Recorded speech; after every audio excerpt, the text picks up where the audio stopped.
Hello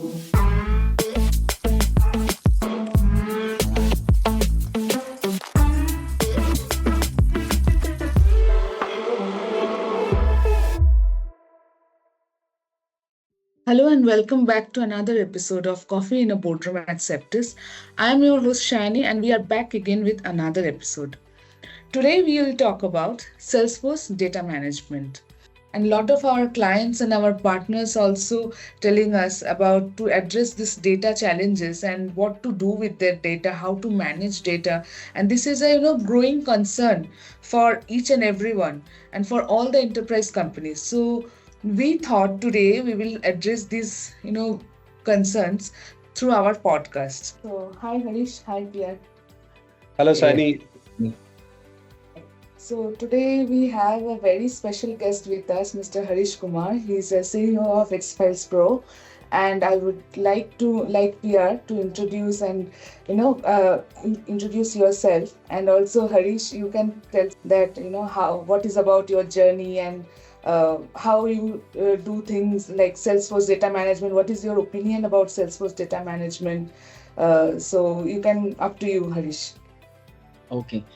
Thank you, Sayani. Thank you, Priya. It's a great day to join and then have this kind of conversation. I think I and Priya has been working on the Salesforce ecosystem for more than 15 years now. Started in 2010, right? And it's a great journey where we have able to connect with so many different customers of a different background or different portfolio, which we can say, and we both got an experience working with them, understanding how their business is shaping up using Salesforce. And those were the times and those were the discussion that shaped up a lot of products that we are selling to the customers today, which includes the data management suite of solutions. So it started with one product called X-Files Pro, which was basically catering to the file management solution. Today, it has grown to a massive product where we are multiple offerings, which includes OCR, document generations, e-signatures, workflow management, and many stuff related to the file solution, and also added a lot of other data management suite like backup, archiving, security, audit, and stuff like that.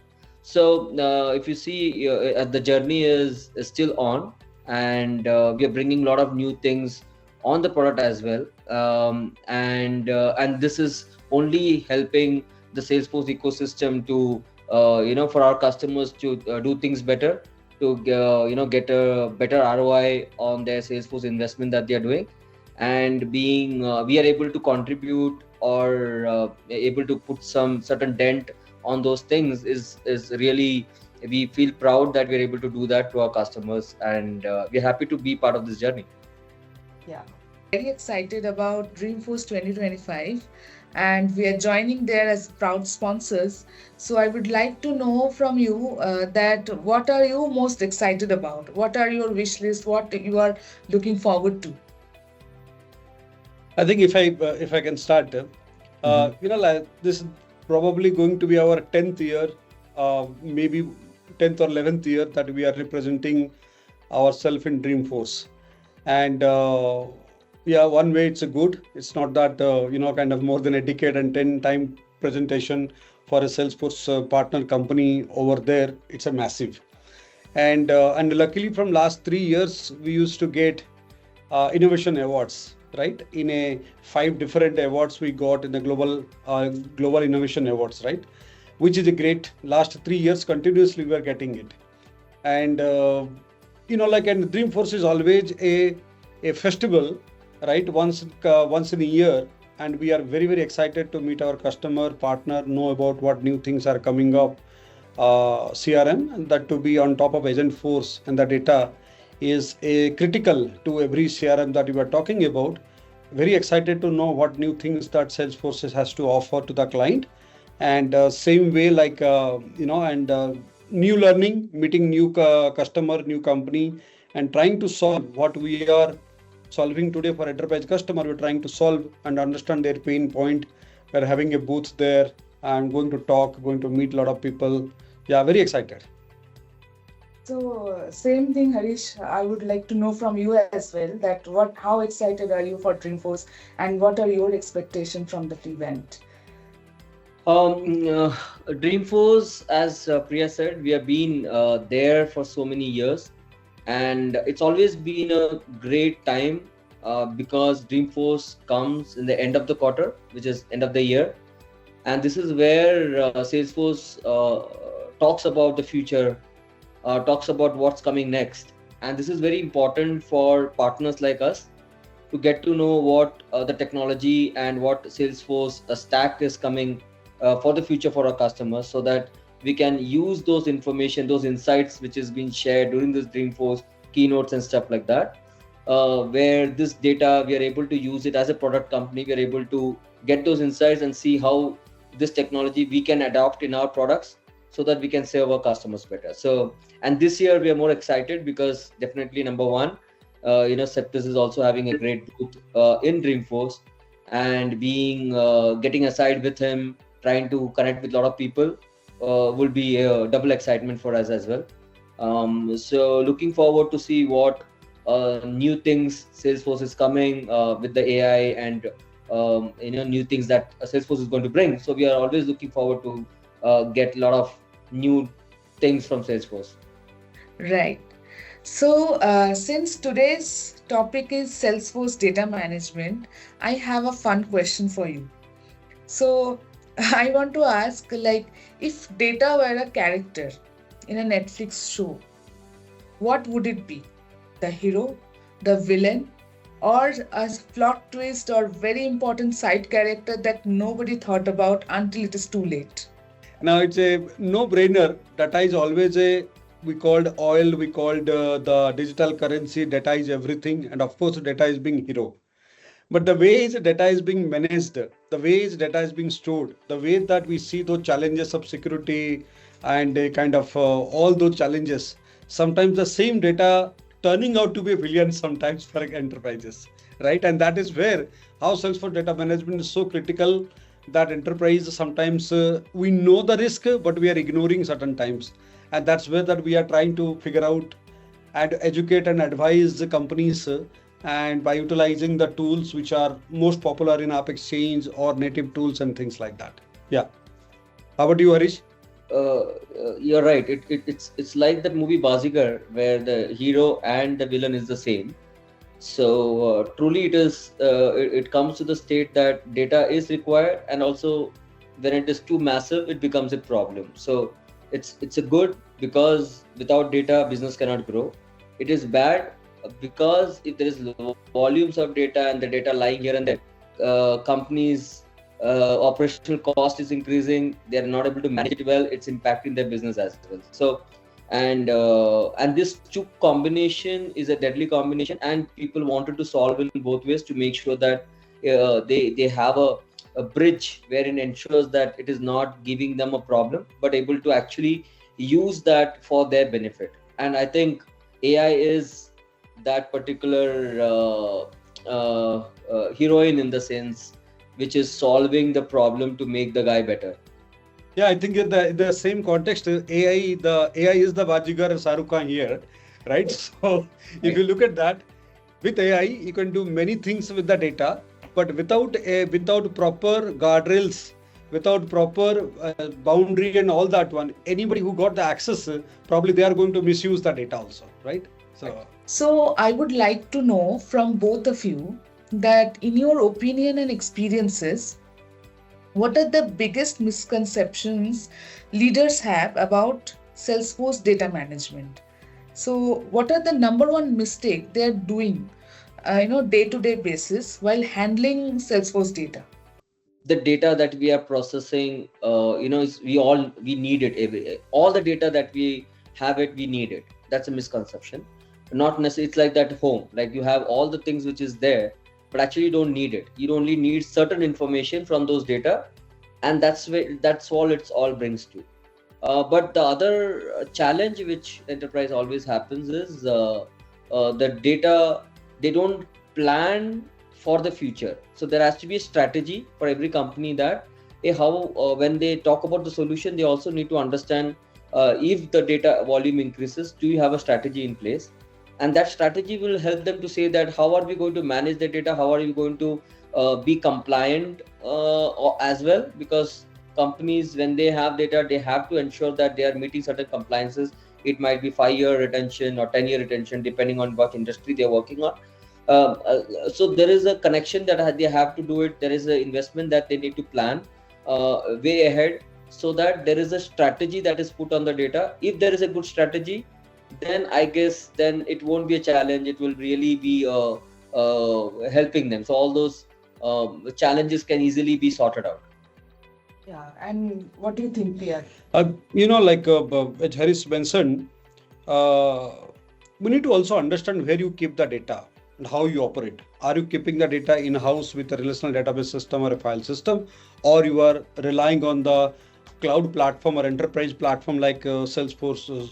In that case, Salesforce we are talking, but it could be a ServiceNow, it could be any other system that we are talking about, right? Now, we need to understand how the multi-tenant architecture in SaaS companies works, right? Increasing the data definitely and not managing it properly. There are compliances issues, we understand, but there are also solutions to that, right? Now, how we handle this are the leaders, as you talk about what leaders are supposed to take the call, they should understand the company's larger total cost of ownership, right? Now, one of the hidden costs that we have seen in one of the enterprises today, they pay more storage cost than the license cost, right? Now, as Hari said, is it really required, that data? If it is required, can it be offloaded to a data warehouse or a cold storage? Can the data be available in today's world? It can be virtualized. It can be keep it at any point of time whenever you required. Is it really required that you are going to keep it in the SaaS and pay more cost, and performance going to be a challenge? Data management is going to be a challenge, because anytime Salesforce is coming up with a governor limit of every time for everything that to work well, probably that is not going to work it out, right? And that is the reason it has to be managed it well, right? That's a number one. Second part is challenges in the security side of it also, right? Where they are keeping, of course, moving to multiple places, same copy of data, that poses more risk. They need to sync the data in all the places at the same point of time. Otherwise, which is the source of truth? Which is the primary that they can refer it? So what we have been doing with the customers, like how we can move the data with their own premises or data warehouse or their big data system, and then how we can virtualize the data and put the data into Salesforce as and when required, right? Do you really care about a task which is close to 10 years ago, that I sent some email to somebody, I created a task to meet somebody, a customer, the data is still sitting and occupying, and which is creating the problem? That's where the majority part of the data. And when you talk about data management, apart from this accumulation of data, what we talk about, we also refer sometimes the master data management or the deduplication of the data, because most of the times what we see, 50-60% of data are duplicate data, right? That is also causing the massive challenges and where revenue recognitions. Now, sometimes we have a two different company, you are invoicing and calculating differently, but in a nutshell, they are a single company, because this CRM data is getting down to your ERP or the system, because this has, but the deduplication is one of the part where sometimes also leaders ignore and they continue to do, and it never comes out when starting of the setting of the CRM. It only comes out when few years you realize it, 3, 4, 5 years, and the cost to maintain that, the cost to solve that problem is a bigger cost than taking those precautions during the initial implementation. My next question is, what are the worst data related nightmare you have seen in a company? Like, if you can give some example, of course, without naming the client, if you can give us some example. There are a lot of scenarios. I think there are a lot of pointers which Priya already mentioned. The deduplication issue, the way they are keeping a copy of data in multiple places, and they are not able to understand which copy is the right version, and how do they manage it. So whenever we went for the implementation, we see that um, why it is a nightmare, because they took those decision in the last minute when it is already gone to a stage where the data has really gone 200-300% more, and they don't know where it is heading and how they fix it. So that's one problem which they know that they have to fix the data issue. But the problem which they have as a nightmare is they don't have the right team, because the people who were there with them, they're not there for longer. So they don't have the understanding of which application, which solutions, whether certain data can be kept or how it has been managed, which is the primary information. They have integration with multiple Salesforce system, multiple different other platforms as well. So how the entire data movement is happening, the technical know-how sometimes is also not documented. Sometimes it is not with the right person. So this creates a bigger challenge just to get that information right, that this is what the information is, this is how we need to process. So the nightmare is all about dealing with the data, trying to find and organize and set it up, then making sure it is compliant, making sure that the deduplication happens, or how do we manage process, rest of the things is a next level story. But the nightmare that we face with the customers is all of this, and then everybody is going back and forth, and that takes a long time just to see how they bring everything together and keep things running. And this nightmare still continues, because technology is just a helping hand, but it finally boils down to the business processes and how the entire solution, because it's a complex system, because they companies not only just build their own empire, but they do acquire multiple companies as well on the way, and they have their own legacy system, they have multiple systems. When the integration and those things happens, that is the biggest nightmare which they have to face day in day out. And they have to overcome, I'll say case by case, maybe like one by one they need to do that. And we as a partner, we help them to solve with them in those scenarios by phase 1, phase 2, phase 3. So these are the challenges that we face very very high level. Okay.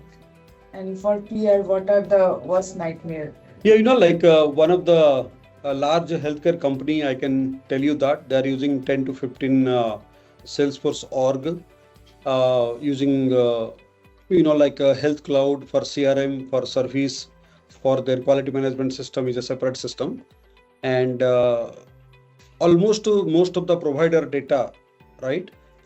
And the informations, whatever the information, they have to be synced through, and they run a lot of marketing campaigns, and as per the industry regulations, the consent is a big part of that.